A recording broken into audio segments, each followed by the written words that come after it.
Well, the bed for my LS Swap Nissan 720 is officially body dropped. Or well, maybe it's unofficial because it is still two pieces.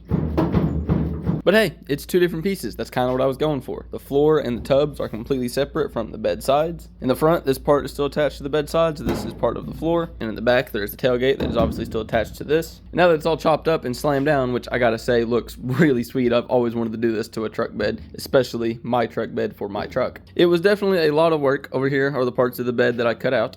I'm actually still gonna be using this piece here to fill the gap back here. Then I'm probably gonna actually cut some slivers out of these pieces to make filler pieces to weld onto, because it was kind of a hard cut to make and it's not perfect everywhere, so there is a little bit of a gap. But I'll get that figured out later. For now, what I need to do is go ahead and raise the bed sides all the way up off the floor so I can get all of the welding surfaces cleaned. You can see in here in these corners, it's kind of hard to get anything. Once everything is cleaned, I can get it dropped back down to about where it's at now, except a lot more level, because as you can see, it's not perfect. But once again, I'll figure that out later. For now, I'm going to go ahead and set up some ratchet straps and get this thing lifted in the air.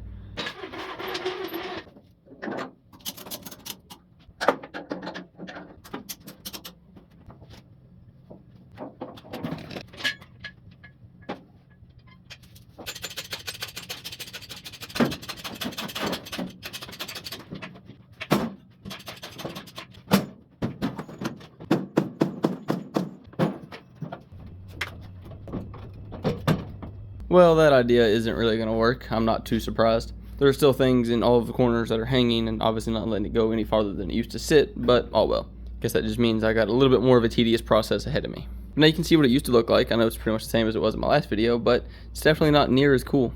But anyways, I've got probably a whole night's worth of cleaning and metal work and welding and etc, etc. So I'm probably not going to film any of that because it's going to take me probably all night, and I don't really feel like editing that into a video.